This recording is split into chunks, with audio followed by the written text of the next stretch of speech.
With Mario Kart World being right around the corner, Nintendo fans are finally leaving this over 10-year period of Mario Kart 8 being the most recent game in the series. And with the sheer length of 8's lifespan, I feel a lot of us forget that its predecessor Mario Kart 7 only came out about 3 years before that. In fact, it seems there's a lot of things that are sort of forgettable about 7. Most of the features that Mario Kart 8 has become remembered for were things introduced in 7. Things like kart customization, gliders, underwater driving, the reintroduction of coins. These are all things that MK8 just sorta took and ran with, leaving 7 to fade into obsolescence. Because of this, Mario Kart 7 was actually the last game in the series that I ever played, I think around 2018 or so. And if I remember correctly, I really only went through the whole Grand Prix about once and never touched it again. So in this video, with an additional 7 years of hindsight, I figure there is no better time than now to check this game out one last time and see if there are still any reasons to take it off the shelf 14 years after its release.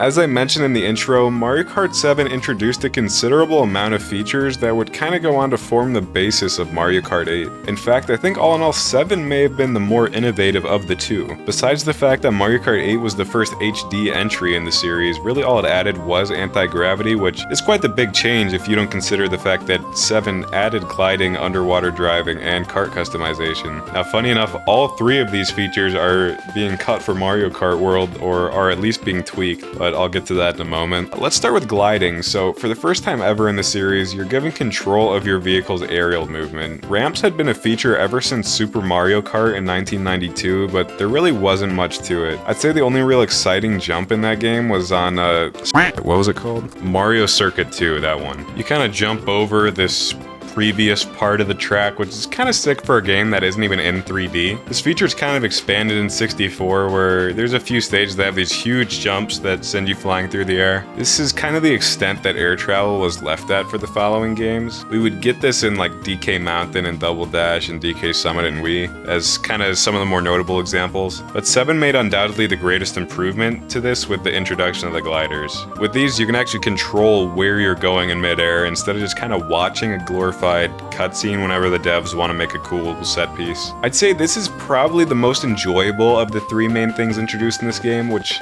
kind of explains why it's the one surviving to be in Mario Kart World, albeit in the form of turning your car into a plane, which I think we can all agree is a lot cooler anyway. It really is funny because as the series goes on, we just get closer and closer to mimicking Sonic and All-Stars Racing Transform. It really is one of the most interesting coincidences to me because Sega did make it known eventually that Transformed was in development before Mario Kart 7 was revealed, but even then they weren't planning on showing the game until E3 the next year. So it would look like they copied Nintendo no matter what. The main difference between the two games was that in Sonic you would fly as a plane rather than having a glider, and then you would drive on top of the water instead of under it, so really now Nintendo is the one copying Sega with World, so that's kinda interesting. Speaking of driving underwater, that was the next major feature added to 7, and I feel like there isn't nearly as much to be said about it compared to gliding. Gameplay underwater is essentially the same as above water, just with some visual changes. I'll admit it is cool for some added spectacle, but I'm not going to be incredibly sad when it's removed. Finally, there's kart customization, yet another feature that's about to get axed. Personally, I'm kind of indifferent on this. The concept itself is pretty cool, but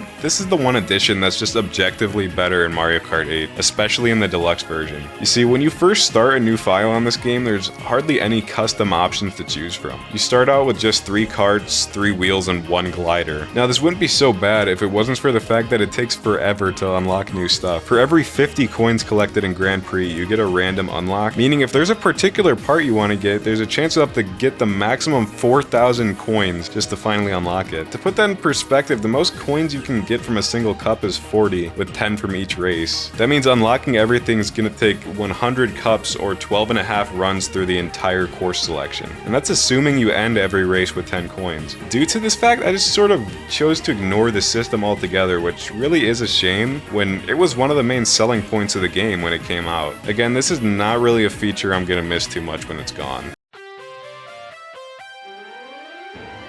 Mario Kart 7 follows the format introduced by DS, where the track selection is made up of 16 new tracks and 16 retro tracks, adding up to a total of 8 cups. And despite my qualms with this game, the course selection really is a highlight. Out of the new tracks, I would say the standouts would probably be Music Park, Wario Shipyard, Neo Bowser City, DK Jungle, and then the two absolute classics that are Woohoo Loop and Maka Woohoo. I feel like these two tracks in particular really harken back to this certain era of Nintendo that we've just sort of lost after Iwata passed. There's just this indescribable charm to the setting of Woohoo Island that just feels super indicative of the whole Wii and 3DS era. I could even go further into this in another video if you guys are interested. But also, this game has a pretty solid Bowser's Castle, as well as probably the best Rainbow Road. And I don't think that's an unpopular take. Personally, I think Wii's Rainbow Road is a pretty good contender as well, and Mario Kart 8's isn't bad either. But 7's really does feel like a standout. The only tracks that felt particularly disappointing were tracks like Cheep Cheep Lagoon and Rock Rock Mountain, which I feel really only exist to show off the underwater and gliding mechanics respectively. This is excusable for Cheep Cheep Lagoon since it's in the first cup and it's the first track to actually use the underwater feature, but Rock Rock Mountain really has no excuse. Not only is it pretty deep into the game, it's also the final track of the Flower Cup, meaning it leaves the cup off with sort of an underwhelming note, especially coming after Woohoo Loop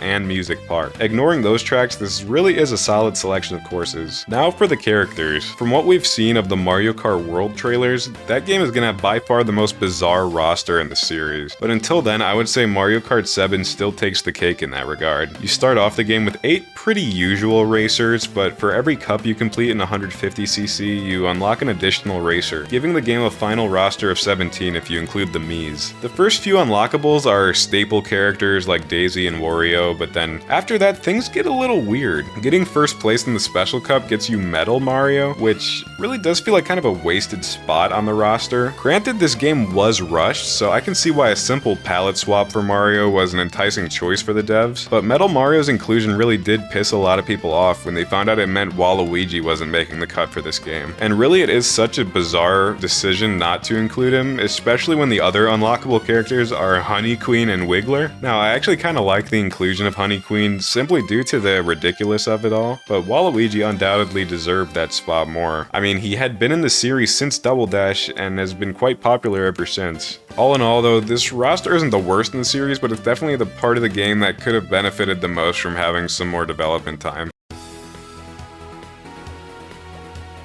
Mario Kart 7 introduces 3 new items, those being the Fire Flower, Tanuki Leaf, and most interestingly the Lucky 7, which is a mushroom, green shell, red shell, blooper, Bob-omb, and star all at once. This item would be succeeded by the Crazy 8 in Mario Kart 8, but that item was so exceedingly rare that the legacy of the Lucky 7 really remains at its strongest in this game. Returning for only the 3rd time in the series was the Coin, which previously was only in Super Mario Kart as well as Super Circuit on the GBA. Unlike in Mario Kart 8, coins can't be found in item boxes, which was really a relief to me when I started playing this game, as I always thought the frequency of coins from item boxes in 8 really made the game a whole lot more boring. And on that topic, from my experience, it really felt like I would be getting a whole lot more different types of items in my races compared to in 8. In Mario Kart 8, I would really only be finding bananas and the occasional red or green shell in my races, but due to the extremely volatile AI behavior in this game, which I'll get to in a moment, I would be dipping back into the lower placements of the race more often, allowing me to use these rarer items at a more frequent rate. With that being said, the longer I played this game, the clearer it became to me that the items in this game contributed to definitely its most glaring flaw.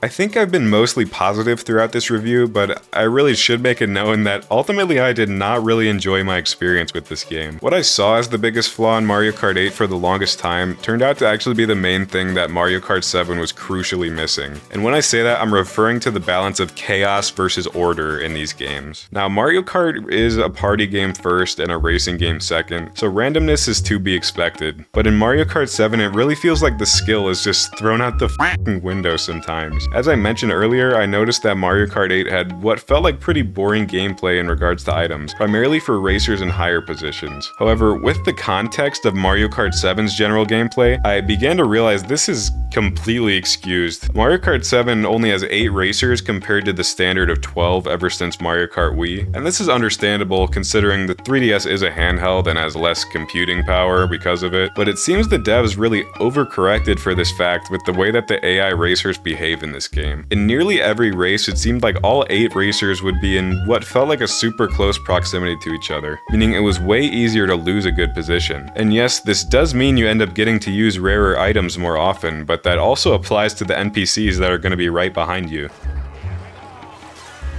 What the? What?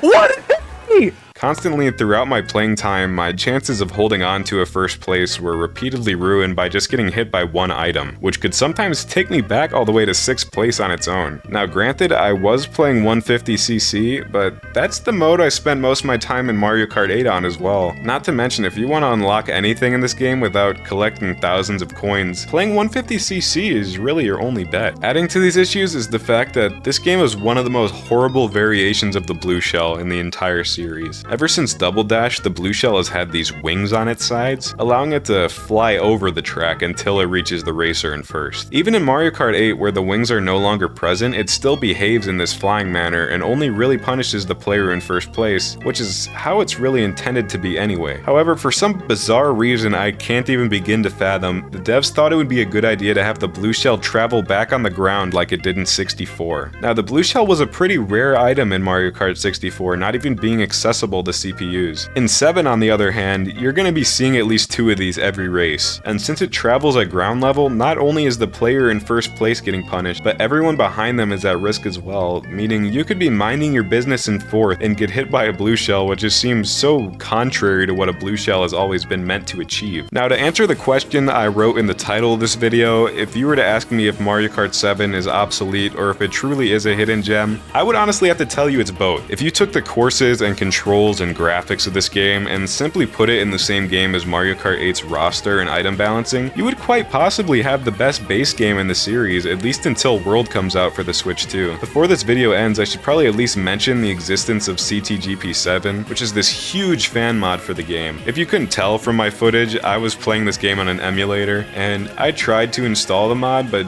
due to some complications with the ROM I was using, it just wouldn't work. I know a lot of people hold CTGP7 in high regards, although I believe CTGP Revolution and CTGP 8 are ultimately considered the best of the mods. With that being said, I still have not played any of these myself, so I can't really disclose my full opinion on them until I maybe do a video on the series at some point. Anyway, that's all I've got for this video. If you enjoyed, feel free to leave a like and subscribe. I know that other videos on this channel currently are revolving around like Dark Souls and COD, but I promise I will be making some more Nintendo themed videos like this one in the coming weeks. So if you're into that, I would definitely stay tuned. And with all that said, I'll see you guys in the next one.